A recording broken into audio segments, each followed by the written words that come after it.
அவையை அலங்கரிக்க வருபவர் திரு கண்ணியப்பன் சார் அவர்கள். அதாவது எந்த நேரத்தில் கூப்பிட்டு எந்த சப்ஜெக்டில் டவுட் கேட்டாலும் சொல்லக்கூடியவர். ஏன்னா அவர் என்ஜினியரு. அது போக ஜோதிடத்துறையில் நமக்கு கிடைச்ச ஒரு பொக்கிஷன்னே சொல்லலாம்.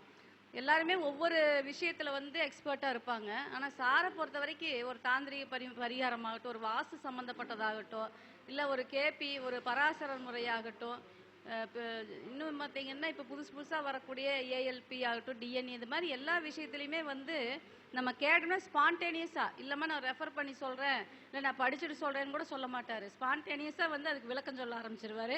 அதே மாதிரி அவரோட ப்ரிப்பரேஷன் எனக்கு ரொம்ப பிடிக்குங்க. ஒரு சாப்டர் எடுத்து அது பேச வரணும் அப்படின்னா ப்ரொசீஜர், அந்த என்ஜினியருக்குனால அந்த இது வருதா என்னன்னு தெரியல, கரெக்டாக கலருக்கராக எழுதி அந்த பார்த்தாவே நமக்கு ஏதோ ரொம்ப சின்சியரான ஸ்டூடெண்ட் மாதிரி நமக்கு தெரியும். அதே மிகப்பெரிய இது பார்த்தாவே சந்தோஷமாக இருக்குது. அந்த பாயிண்ட்ஸ் எல்லாம் கரெக்டாக நோட் பண்ணிட்டு வருவார். சின்சியராக அந்த ஜோதிட மாணவர் மாதிரி இன்றைக்கும் பவ்யமாக இருக்கிறத பார்த்தா நமக்கெல்லாம் ஆச்சரியமாக இருக்கும். அப்படிப்பட்ட பெருமை மிகு, அதாவது ஜோதிடத்தில் என்சைக்ளோபீடியா மாதிரி இருக்கக்கூடிய திரு கண்ணியப்பன் சார் அவர்களை மேடைக்கு அழைக்கிறேன். சிறப்புரையாற்றுவார்.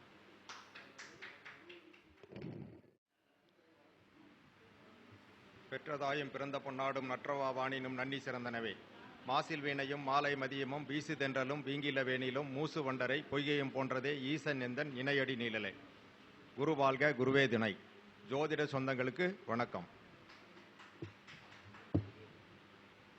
லட்சுமி பிரசன்ன ஜோதிடத்தில் இந்த 2வது மாத கருத்தரங்கம் வெற்றிகரமாக காலையிலிருந்து நடந்துட்டு இருக்கு. இந்த மாநாட்டுக்கு தலைமை தாங்குகின்ற பொறுப்பை எனக்கு கொடுத்துருந்தாங்க. அந்த பணியை சிறப்பாக செஞ்சுருக்கேன் அப்படின்னு நான் நம்புகிறேன். இந்த வாய்ப்பை எனக்கு கொடுத்ததுக்காக அவங்களுக்கு, கவிதாலட்சுமி அவர்களுக்கு நன்றி தெரிவிச்சுக்கிறேன். இந்த அளவுக்கு எனக்கு ஒத்துழைப்பு கொடுத்த நம்ம ஜோதிட சொந்தங்களுக்கும் நன்றி தெரிவிச்சுக்கிறேன். அனைவரும் வந்திருந்து கலந்துக்கிட்டு ஒரு சிறப்பிச்சமைக்கு அவங்களுக்கும் திரும்பவும் ஒரு நன்றி சொல்லியிருக்கேன். நான் உணவு கொடுத்ததே உணவு நல்லா இருந்திருக்கும் அப்படின்னு நம்புகிறோம். அதுக்கும் நீங்கள் எல்லாம் ஃபீட்பேக் கொடுப்பீங்கன்னு நம்புகிறேன். அடுத்து பார்த்தீங்க அப்படின்னா என்னோடய சப்ஜெக்ட் என்னன்னு சொல்லி சப்ஜெக்ட்டுக்கு வந்துடுறேன். அதாவது யாருக்கு இன்னைக்கு இருக்கிற பிரச்சனை, தலையாய பிரச்சனை என்ன அப்படின்னா, ஒவ்வொரு குடும்பத்திலையும் இருக்கக்கூடிய பிரச்சனை என்னன்னா, என் பையனுக்கு எப்போ கல்யாணம் நடக்கும், என் பொண்ணுக்கு எப்போ கல்யாணம் நடக்கும். இது தாய் தகப்பனுடைய பிரச்சனை. வாலிப வயது பெண்கள் ஆண்களுடைய பிரச்சனை என்னன்னா, எனக்கு கல்யாணம் நடக்குமா நடக்காதா, இருக்குதா இல்லையா. இது 2வது கேள்வி. அடுத்து பார்த்தீங்கன்னா, இது எப்போ எனக்கு கல்யாணம் நடக்கும், எந்த வயசில் நடக்கும், இந்த வருஷம் நடக்குமா அப்படிங்கிற மாதிரி இந்த மாதிரி பிரச்சனையெல்லாம் கேட்கறது தான் இன்னைக்கு ரொம்ப ரொம்ப பிரச்சனை. நமக்கு வரக்கூடிய ஜோதிடத்தில் அதிகமாக நம்மக்கிட்ட கேட்கக்கூடிய கேள்வி 2 கேள்வி தான் இருக்கும். மெயினாக 2 கேள்வி இல்லாமல் எந்த வரதில்லை. என்ன கேள்வி வரும்னா, முதல்ல வரக்கூடிய பிரச்சனை என்னன்னா கல்யாணம். என் பையனுக்கு கல்யாணம், பொண்ணுக்கு கல்யாணம், பொருத்தம் இருக்குதா, என் மருமகனுக்கும் மகளுக்கும் பிரச்சனை.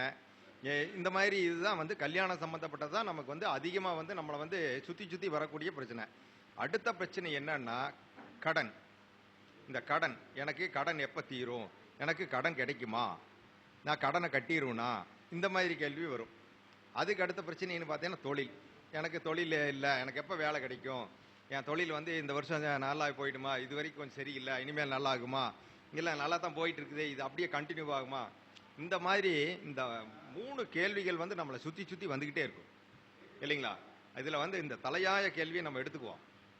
திருமணம் எப்போ நடக்கும், திருமணம் இருக்கா இல்லையா, திருமணம் நடக்கிறதுக்கு என்ன விதி, அதை நம்ம ஜாதகத்தை பார்த்தா சொல்ல போகிறோம். நம்ம ஒன்றும் மந்திரவாதி ஒன்றும் கிடையாது சிறகடி சொல்கிறதுக்கு. நம்ம கட்டத்தை பார்க்குறோம், கட்டத்தில் இருக்கிற கிரகத்தை பார்க்குறோம், அவங்க தலையெழுத்தை பார்த்து நம்ம சொல்ல போகிறோம்.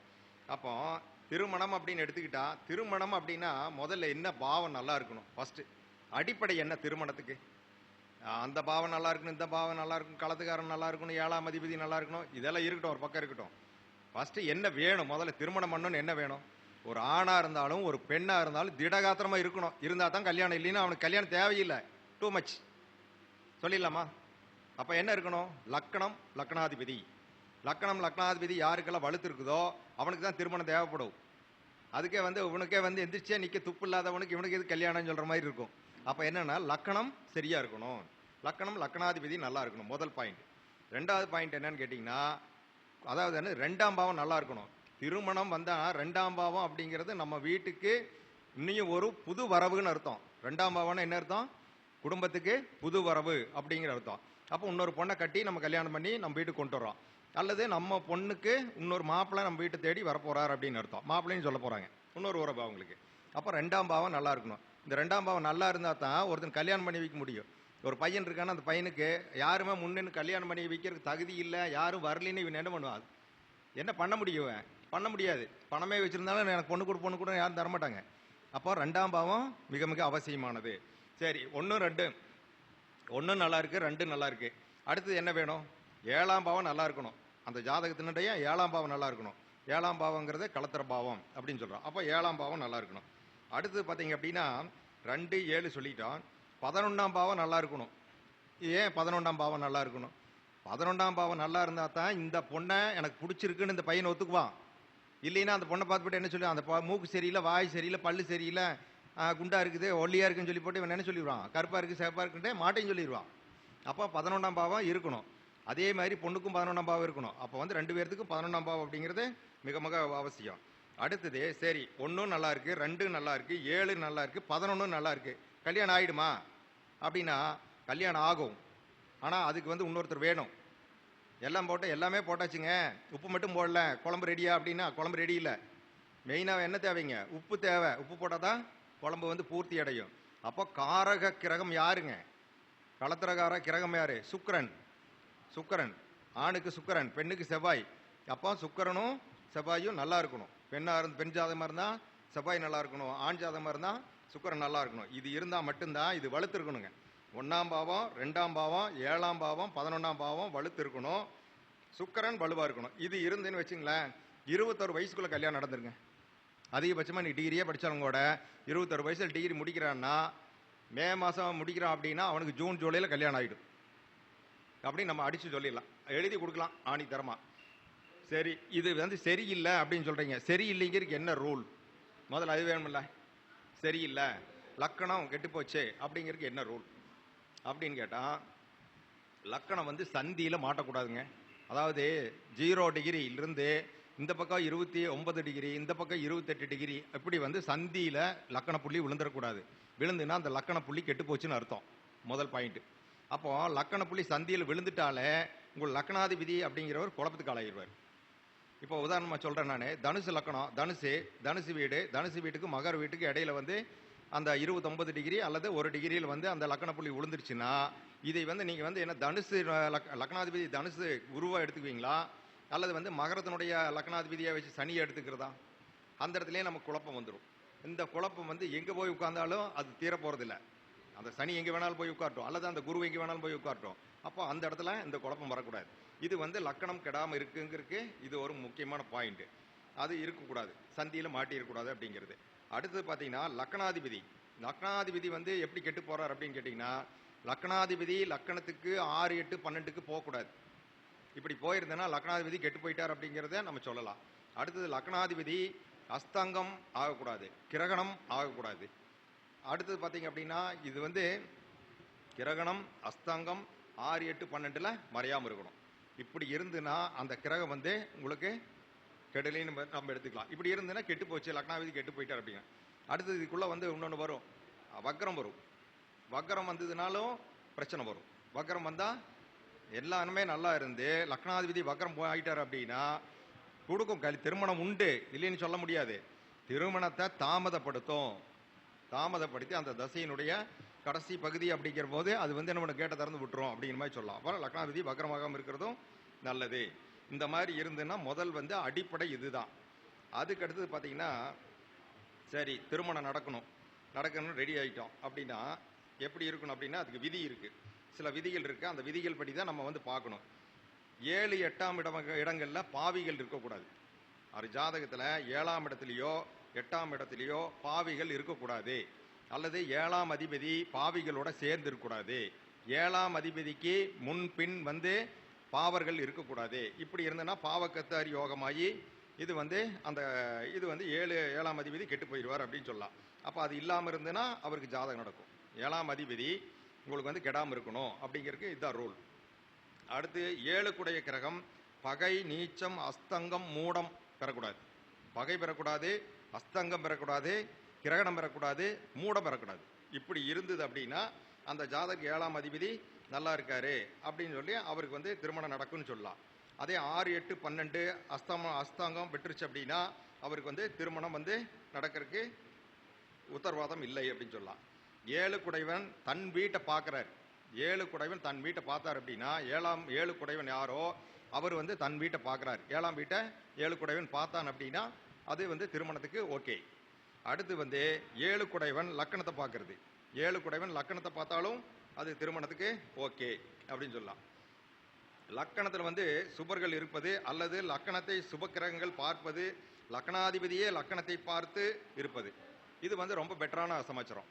லக்கணத்தில் சுபக்கிரகம் இருக்கிறது, லக்கணத்தை சுபக்கிரகம் பார்க்கறது, லக்கணாதிபதியே லக்கணத்தை பார்க்கறது, இந்த மாதிரி இருந்துட்டா இது வந்து உங்களுக்கு தகுதியான ஜாதகம் அப்படின்னு சொல்லிடலாம்.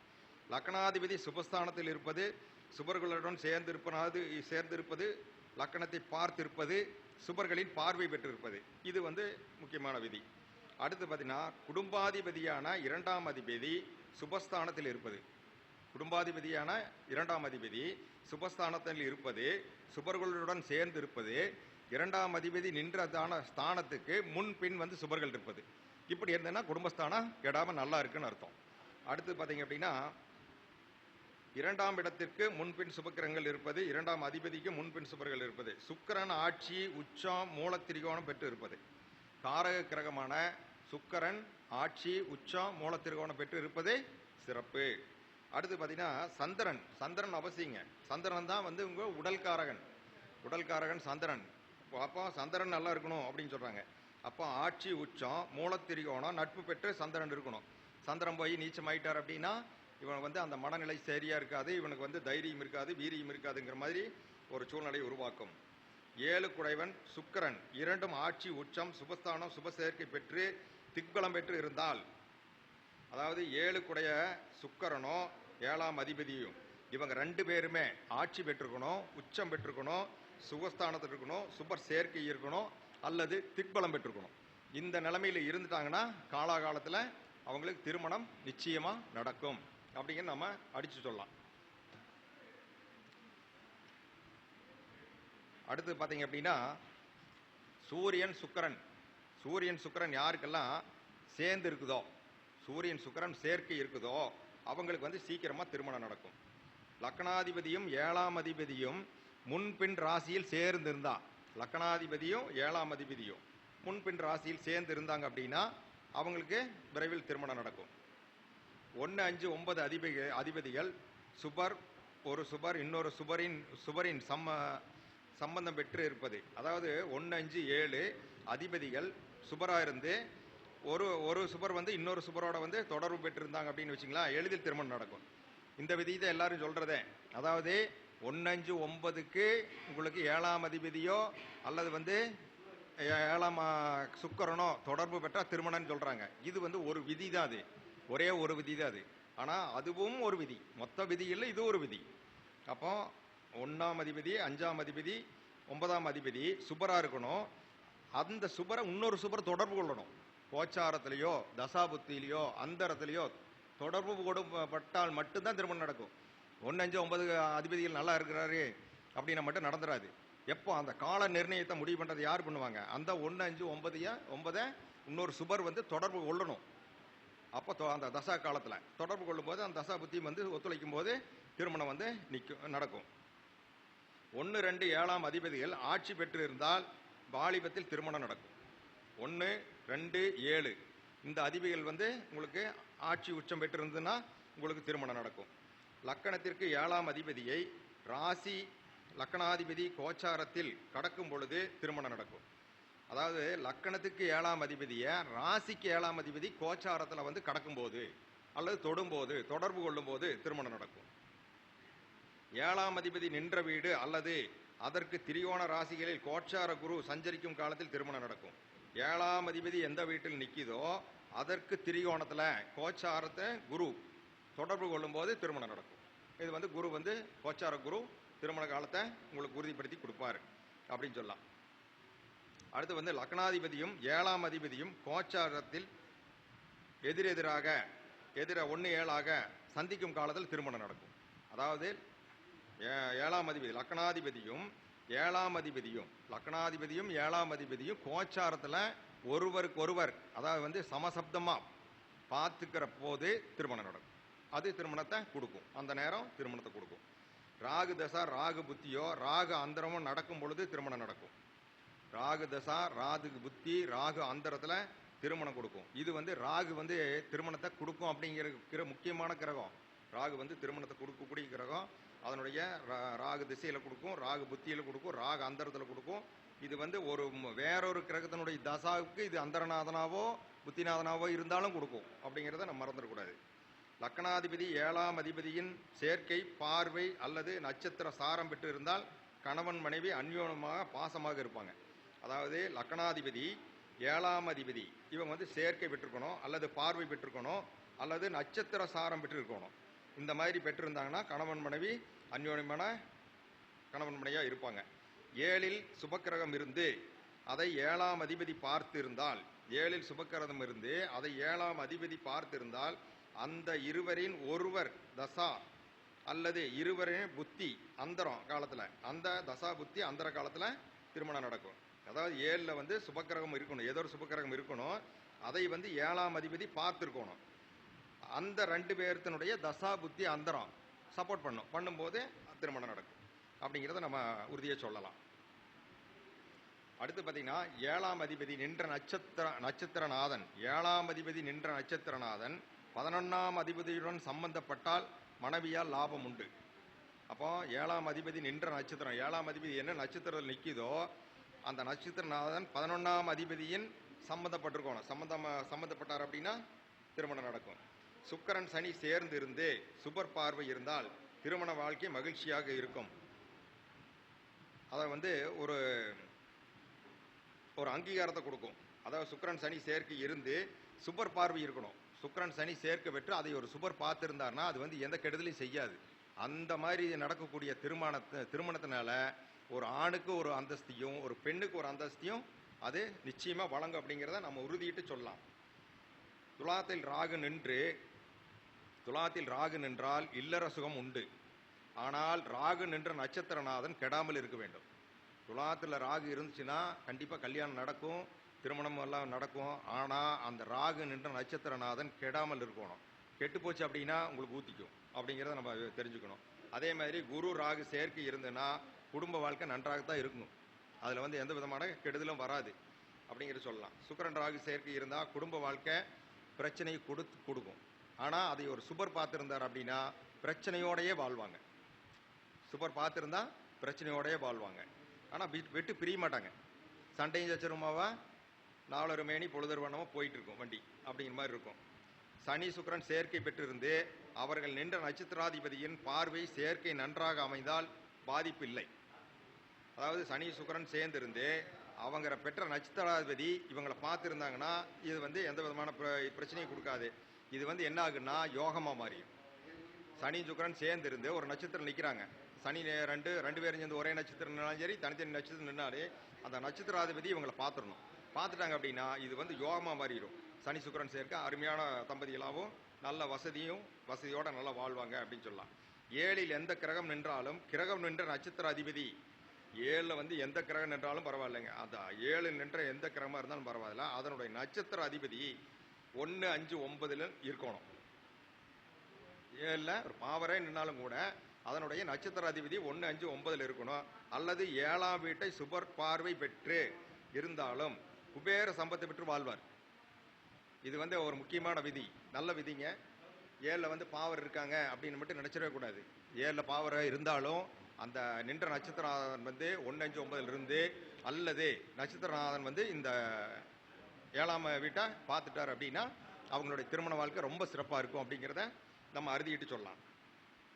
இந்த மாதிரி இந்த திருமணம் நடக்கிறதுக்கு இவ்வளவு விதிகளை நம்ம சொல்லியிருக்கிறோம். திருமணம் இல்லை அப்படிங்கிறதுக்கு சில விதிகள் வேணும் இல்லைங்களா? திருமணம் நடக்கிறதுக்கு எல்லா விதியும் சொல்லிட்டோம், இத்தனை விதி இருக்குது. அப்போ திருமணம் இல்லைங்கிறதுக்கு சில விதிகள் இருக்காங்களா? இருக்கும், அதுக்கும் இருக்கும். அப்போ ஏன் திருமணம் நடக்கல, ஏன் திருமணம் நடக்க மாட்டேங்குது அப்படின்னு பார்க்கலாம். லக்னாதிபதியும் 7 குடைவரும் சேர்ந்து 1, 7 அதிபதிகள் சேர்ந்து 6, 8, 12 மறைஞ்சிட்டாங்க அப்படின்னா அவனுக்கு திருமணம் அப்படிங்கிறது கேள்விக்குறிதான். லக்னாதிபதியும் 7 குடைவனும் ஒன்றா சேர்ந்து 6, 8, 6லையோ லக்னாதிபதி 6ல் 7ஆம் அதிபதி 8ல் இப்படி ஏதோ ஒரு விதத்தில் இவங்க 6, 8, 12ல் மறைஞ்சிட்டாங்க அப்படின்னா இவங்களுக்கு வந்து திருமணம் அப்படிங்கிறது ரொம்ப கஷ்டம். அடுத்து வந்து சுக்கிரன் நீச்சம் பகை அஸ்தங்கம். சுக்கிரன் வந்து களத்திர காரக கிரகம். சுக்கிரன் வந்து நீச்சம் பகை அஸ்தங்கம் பெற்று இதை வந்து ஒரு பாவர் பார்த்துடும். நீச்சம் பெற்றவங்களுக்கு எத்தனையோ பேருக்கு கல்யாணம் நடந்திருக்கு. ஆனால் நீச்சம் பகை அஸ்தங்கம் இதை பெற்று கிரகணம் பெற்றிருந்தாலும் சிக்கல் தான். கிரகணம் பெற்று இதையை வந்து ஒரு பாவர் பார்த்துட்டாருன்னு வச்சுங்களேன், அவர் கல்யாணம் கஷ்டம்தான். இதை வந்து நம்ம சொல்லலாம். அடுத்து பார்த்தீங்க அப்படின்னா 7 குடைவனும் சுக்கிரனும் கெட்டு இவர்களுக்கு வீடு கொடுத்தவனும் கால் கொடுத்தவனும் கெட்டு போயிட்டான்னு வச்சுங்களேன், சுத்தம் முடிஞ்சுது, அவ்வளோதான். அதாவது 7 குடைவனுக்கும் சுக்கிரனும் 2 பேரும் கெட்டு போய் அவனுக்கு ஒருத்தன் வீடு கொடுத்துருப்பான்ல, வீடு கொடுத்தவனும் கெட்டு போய் அவனுக்கு ஒரு நட்சத்திரம் கொடுத்துருப்பான், நட்சத்திரம் இல்லாதன்னு கெட்டு போயிட்டான்னு வச்சுங்களேன், கல்யாணத்துக்கு வாய்ப்பு ரொம்ப கம்மி. 7ஆம் இடத்திற்கு இருபுறமும் பாவர்கள் இருப்பது.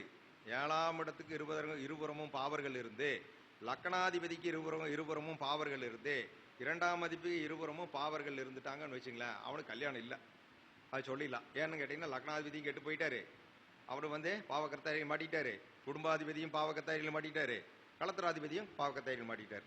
அது வந்து சுக்கிரனும் போய் நீச்சமோ அஸ்தங்கம் பகை பெற்று இருந்துட்டாருன்னா வச்சுங்களேன், கல்யாணத்துக்கு வாய்ப்பு குறைவு அப்படின்னு சொல்லலாம். அடுத்து பார்த்தீங்கன்னா சந்திரன் சுக்கிரன் சேர்ந்து 7ல் அமர்ந்து அவர்களை பார்த்து இருந்ததுன்னு வச்சுங்களேன், சந்திரனும் சுக்கிரனும் சேர்ந்து 7ல் இருக்கணும், 2 பேரும் சேர்ந்து 7 உட்காந்து அவங்கள வந்து ஒரு பாவக்கிரகம் பார்த்துருச்சுன்னா அவனுக்கு கல்யாணம் இல்லைங்க, அடி சொல்லிடலாம். அப்படியே கல்யாணம் பண்ணாலும் அவங்க அம்மா வந்து அத்து விட்டுருவான். ஆமாம், இதை வந்து நம்ம அடித்து சொல்லலாம்.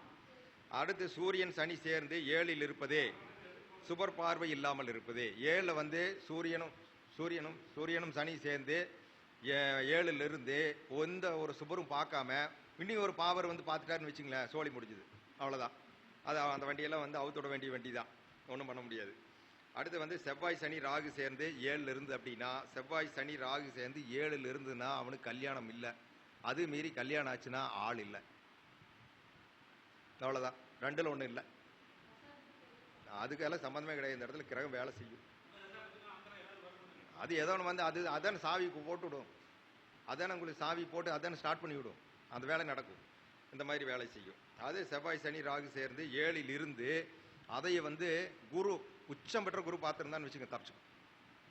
அந்த குருவுக்கு மட்டும்தான் அதை கொடுக்கக்கூடிய பவர் இருக்கும். ஏன்னா இருக்கிற 3 பேருமே வந்து பாருங்க, செவ்வாய் சனி ராகு 3 பாவர் சேர்ந்து உட்கார்ந்துருக்குறாங்க. இதையை வந்து சமன்படுத்தணும்னா ஒரு மிகப்பெரிய ஒரு டார்க்கான ஒரு இருட்டு, அந்த இருட்டை சமன்படுத்தணும்னா யாருனால முடியும்னா உச்சம் பெற்ற குரு பார்த்தா மட்டும்தான் முடியும். அப்போ எங்கே இருக்கணுங்க? இது மகரத்தில் இருக்கணும். மகரத்தில் இருந்தால் பார்க்கும், குரு பார்க்கும். அல்லது வேற இடத்துல இருக்கலாம், 5ஆம் அறிவை பார்க்கும், 9ஆம் அறிவை பார்க்கும். அப்படி வந்து குரு பார்த்தார் அப்படின்னா தப்பிக்க, இல்லை அப்படின்னா அது தேராதுன்னு அர்த்தம். சூரியன் 7 குடைவன் சேர்ந்து 7 குடைவன் கூட சூரியன் சேர்ந்து 6, 8, 12ல் மறைஞ்சிருச்சுன்னு வச்சுங்களேன், அவனுக்கும் கல்யாணம் இல்லை. 7 குடைவன் கூட சூரியன் சேர்ந்து 6, 8, 12ல் போய் 2 பேரும் சேர்ந்து மறைஞ்சிட்டாங்க அப்படின்னா அவங்களுக்கு திருமணம் இல்லை. செவ்வாய் கேது சனி சேர்ந்து 7ல் இருக்குன்னு வச்சுங்களேன், செவ்வாய் சனி கேது சேர்ந்து 7ல் இருக்கு அப்படின்னா இவங்களுக்கும் வந்து திருமண வாழ்க்கை இல்லை. அப்படியே இருந்தாலும் அதே மாதிரி ஒரு ஜாதகத்தை சேர்த்துனோம்னா நீயும் சன்னியாசி நானும் சன்னியாசின்னு வாழலாம், அப்படிதான். இல்லை அப்படின்னா வாழ்க்கைக்கு அது ஒத்து வராது அப்படின்னு சொல்லிடலாம். அடுத்து செவ்வாய் கேது புதன் சேர்ந்தால் அதே நிலைமை தான். அதை வந்து நீ போய் அந்த காலேஜில் போய் கல்யாணம் பண்ணதுக்கப்புறம் நீ போய் பிஹெச்டி பண்ணிட்டு வா, நான் போய் இங்கே போய் பிஹெச்டி பண்ணிட்டு வரேன், 2 ஆளுக்கு ஒரு பக்கமாக படிக்க போயிடும். இவன் எங்கே போய் குடும்ப வாழ்க்கை நடக்கும், இந்த மாதிரி இருக்கும். அப்போ வந்து பார்த்தீங்கன்னா அந்த மாதிரி போயிட்டுருக்கும். ஏதோ ஒரு இதில் ஆன்மீகத்தில் போவாங்க, இல்லைன்னா வந்து கல்வியில் போவாங்க, இல்லைன்னா ஒரு சேவையில் போவாங்க, இந்த மாதிரி போயிடுவாங்க. இப்படி போகும்போது வந்து பார்த்தீங்கன்னா குடும்ப வாழ்க்கையே அப்படிங்கிற பேரளவுக்கு இருக்குமோ தவிர குடும்ப வாழ்க்கை சிறப்பாக இருக்க வாய்ப்பு இல்லை. அதாவது திருமண வாழ்க்கை உண்டா இல்லையா அப்படின்னா முதல்ல களத்திர தோஷம் இருக்கா அப்படின்னு சொல்லி நம்ம பார்க்கணும். களத்திர தோஷத்தை பார்க்கணும். அப்போ 1, 7, 2, 8 இந்த களத்திர தோஷத்தை வந்து யார் கொடுக்குறா? களத்திர தோஷத்தை கொடுக்குறதே முக்கியமாக யார் கொடுக்குறா அப்படின்னு பார்த்தீங்கன்னா இந்த ராகு கேது தான் கொடுப்பாங்க. அதாவது களத்திர தோஷத்தை மெயினாக கொடுக்கக்கூடிய கிரகம் அப்படின்னு எடுத்துட்டீங்கன்னா இந்த ராகு கேது தான் களத்திர தோஷத்தை கொடுப்பாங்க. இப்போ அந்த களத்திர தோஷத்தை பற்றி கொடுக்கும் அப்படின்னு சொல்லலாம். ராகு கேது களத்திர தோஷத்தை கொடுக்கும் அப்படின்னு சொல்லுவாங்க. இப்போ பாருங்க, இப்போ மேசத்தில் ராகு ராகு இருக்காரு.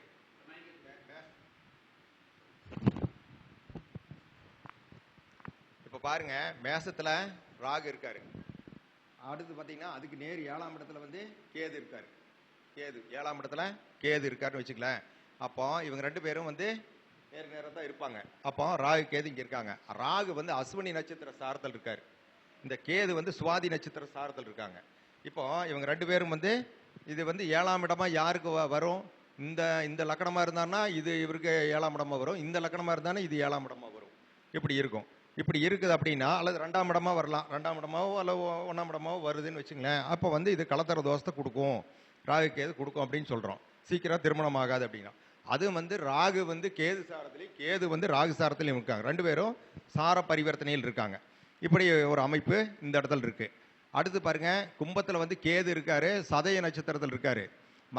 இதுல வந்து சிம்மத்துல வந்து ராகு இருக்காரு, அவர் வந்து மக நட்சத்திரத்துல கேது சாரத்தில் இருக்காரு. அடுத்து பாத்தீங்க அப்படின்னா தனுசுல வந்து ராகு இருக்காரு, மூல நட்சத்திர சாரத்தில் இருக்காரு.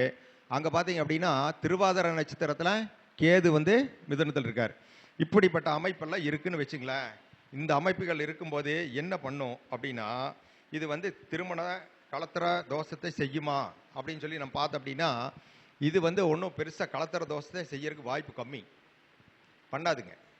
என்ன காரணம்னு கேட்டிங்கன்னா, இது வந்து என்னாச்சு, நட்சத்திர பரிவர்த்தனை பெற்றிருக்கு. இந்த இடத்துல நட்சத்திர பரிவர்த்தனை ஆகிருக்கு. இப்போ இந்த பரிவர்த்தனை என்ன பண்ணுதுன்னு கேட்டிங்கன்னா, அந்த ராகு வந்து கேதுவனுடைய குணத்தில் இருக்கும். ராகு வந்து கேதுவனுடைய குணம் மாறிடும். இந்த கேது வந்து என்ன பண்ணுவார், ராகுவனுடைய குணத்தில் மாறிடுவார். அப்போ என்ன பண்ணுங்க, ரொம்ப பழுக்க காய்ச்சின ஒரு கம்பியை தண்ணிக்குள்ளே போட்டான்னு வச்சுங்களேன், அது சமநிலைக்கு வந்துடுதா. ரொம்ப ஐஸாக இருக்கிறத அதை கொஞ்சம் சூடு பண்ண என்ன பண்ணும், அது வந்து ஒரு சமநிலைக்கு வந்து இந்த மாதிரி ஒரு பொசிஷனில் இருக்கும். இப்போ இது வந்து பாதிப்பு கொடுக்குமா அப்படின்னு கேட்டால், இந்த மாதிரி நட்சத்திர சாரத்தில் இருந்தால் பாதிப்பு கொடுக்காது. ஆனால் இதில் ஒரு சின்ன சிக்கல் இருக்குது. என்னன்னு கேட்டிங்கன்னா, இதே மாதிரியே அங்கே ராகு இருக்கிற பெண்ணை தான் சேர்த்தணும், இங்கே கேது இருக்கிற பெண்ணை தான் சேர்த்தணும். இல்லைன்னு மாட்டிக்கும், தலைகளை மாறிடும். தலையும் காலை பிடிச்சி கட்டி வச்ச மாதிரி ஆகி போயிடும். அப்போ தலைக்கு தலை தான் வேணும், காலுக்கு கால் தான் வேணும். இதே நட்சத்திரம் மாதிரி இருக்கிற மாதிரி ஒரு வரனை சேர்த்துனீங்க அப்படின்னா, இது யோகமான வாழ்க்கைங்க, மிகப்பெரிய யோகமான வாழ்க்கை, அற்புதமாக வாழ்வாங்க. அவங்களுடைய வாழ்க்கையில் எவனும் போய் குறுக்கு போகவே முடியாது. நீ இவன் வேலையை பாரு, நாங்கள் 2 பேரும் எங்கள் வேலையை பார்த்துக்குறோம், நாங்கள் முடிச்சுக்குவோம் எங்கள் பிரச்சனை, நீ ஒன்றும் வர வேண்டாங்க. இவங்க அப்பா அம்மாவும் போய் சொல்ல முடியாது, அவங்க அப்பா அம்மாவும் சொல்ல முடியாது. யாரும் வந்து அவங்க வாழ்க்கைக்குள்ளே இன்டர்ஃபியர் ஆகவே முடியாது, அலோவ் பண்ணவே மாட்டாங்க. அப்படிப்பட்ட ஒரு வாழ்க்கையை, அற்புதமான வாழ்க்கையை கொடுக்கும். ஏன் வந்து கொங்கு மண்டலத்தில் மட்டும்தான் சொல்கிறாங்க, ராகு கேதுக்கு ராகு கேதை சேர்த்து, ராகு கேது சேர்த்துன்னு. இங்கே வந்து தொண்டைகளே கத்துறது கொங்கு மண்டலம் மட்டும்தான் கத்திட்டு இருக்காங்க. மற்ற பக்கமெல்லாம் இது வந்து ஒன்றும் பெரிய விஷயம் இல்லை அப்படிங்கிற மாதிரி சொல்லிட்டு இருக்காங்க. ஆனால் பார்த்தீங்க அப்படின்னா இதுதான் உண்மை. இப்படி இருந்தால் தான் இந்த ராகு கேதை திருமணம் செய்யணுங்கிறது உண்மை. அப்படி இருந்தால் தான் ரைட்டு. எப்படின்னு கேட்டிங்கன்னா, இப்போ நீங்கள் வந்து ஒரு மனைவி வந்து நான்வெஜ் சாப்பிட்றா, ஒரு கணவன் வந்து அவள் முழு சைவமாக இருக்கா. இவங்க 2 பேர்த்த கல்யாணம் பண்ணி வச்சா வண்டி ஓடுமா? இல்லை, அந்த பொண்ணு வந்து உங்களுக்கு சமைச்சே போடுது அப்படின்னாலும் கூட, அந்த சமைச்சு போடுறதுனுடைய அந்த உணவனுடைய சுவை உங்களுக்கு வந்து பயன்படுமா? உங்களால் ரசித்து சாப்பிட முடியுமா? இது முடியாது. என்ன காரணம்னு கேட்டிங்கன்னா, அதாவது ஒரு கணவனுக்கு மனைவி எப்படின்னு லயிச்சு சமையல் பண்ணி போடணும், பரிமாறணும், அப்போ வந்து சாப்பிடணும். அப்படி சாப்பிட்டா தான் அதனுடைய இது இருக்கும். அது மாதிரி தான் இது. அதனால் வந்து என்னென்னா, ராகு கேது இருந்துன்னா ராகு கேதுவை திருமணம் செய்கிறது தான் கரெக்டு.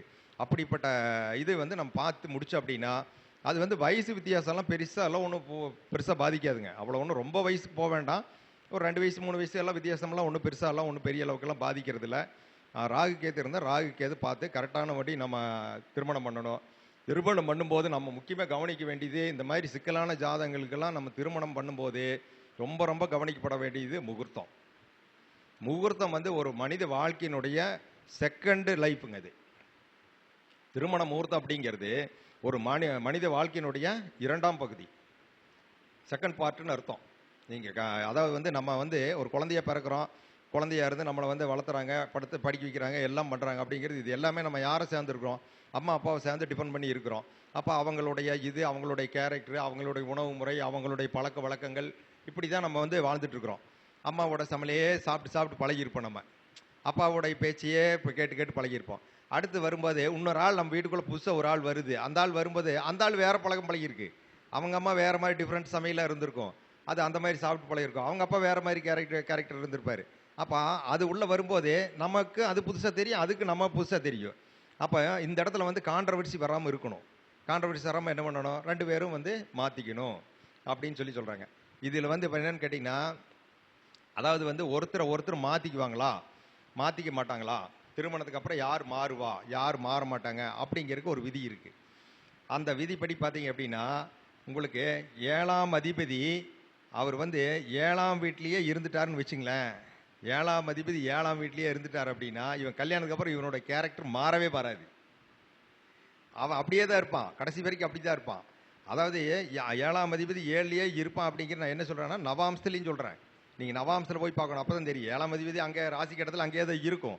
ஆனால் நவாம்ச கட்டத்தில் 7ஆம் அதிபதி அங்கே நவாம்ச கட்டத்துலேயும் போய் 7லேயே மாறாமல், அதுக்கு பேர் நம்ம என்ன சொல்கிறோம், 7ஆம் அதிபதி 7ஆம் வீட்டில் வர்க்கோத்தம் பெற்றுட்டார்னா, ஈவன் இந்த பொண்ணாக இருந்தாலும் சரி, இந்த பையனாக இருந்தாலும் சரி, திருமணத்துக்கு அப்புறம் அவங்களோட கேரக்டரை எக்காரணம் கூட மாற்றிக்க மாட்டாங்க, மாற்றிக்கவே முடியாது. அதுதான் விதி. அப்போ 7ஆம் அதிபதி வர்க்கோத்தம் பெற்றிருக்குன்னா, 7ஆம் அதிபதி வர்க்கோத்தம் பெற்றவங்களை கட்டி வச்சிங்கனாலும் பிரச்சனை தான், அவன் கேரக்டர் மாற்றிக்க மாட்டாங்க. அப்போ ஃப்ளெக்சிபிளாக யார் வந்து எந்த ஜாதகம் இந்த ஜாதகத்தோட ஃப்ளெக்சிபிளாக ஒத்து போகுமோ அந்த ஜாதகத்தை பார்த்து இணைக்கணும். இணைக்கலைன்னா இந்த அப்போ யாருக்கு இருக்குதோ வர்க்கோத்தமாக இருக்காரோ, அந்த வர்க்கோத்தம் இருக்கிற ஆளே வர்க்கோத்தம் இல்லாத ஆளை போட்டு வடசட்டியில் போட்டு தாளிச்சு போடும். எவ்வளவு வில்லங்கமான வேலை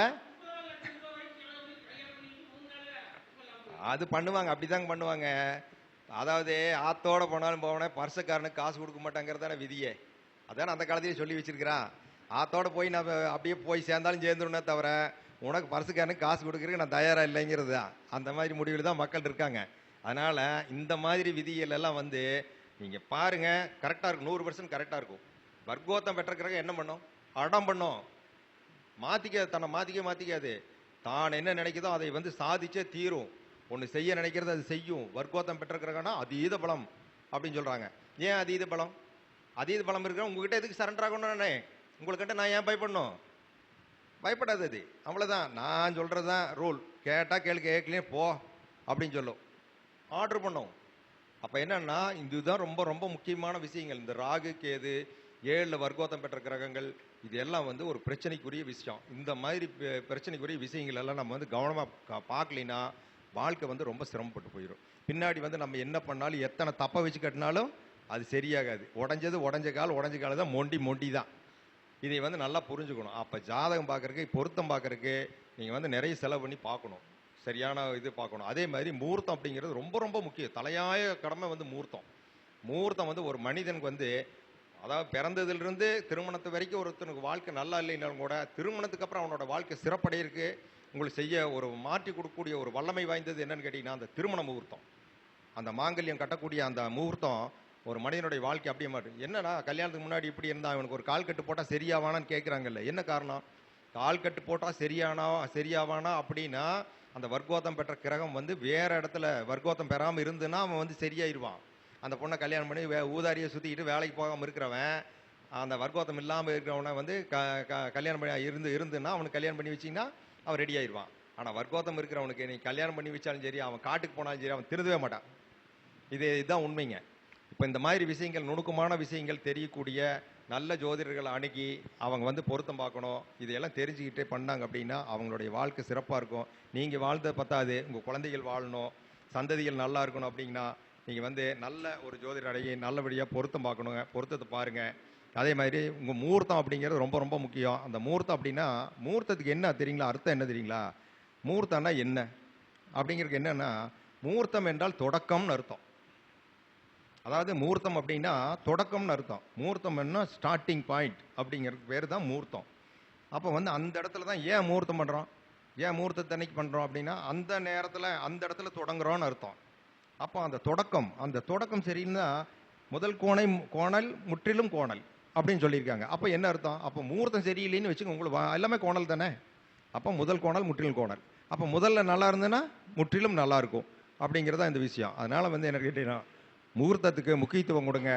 நல்ல ஜோதிடரை பாருங்கள், நல்லா பார்த்து நல்லபடியாக முடிவு பண்ணி பண்ணுங்கள். பொருத்தத்துக்கு முக்கியம் கொடுக்க வேண்டியது பெற்றோர்களோட இது. ராகுக்கு எதுக்கு முக்கியத்துவம் கொடுத்து பாருங்கள் அப்படின்னு சொல்லி இந்த அருமையான வாய்ப்பை கொடுத்தவங்க நன்றியை கூறி விடைபெறுகிறேன். நன்றி, வணக்கம்.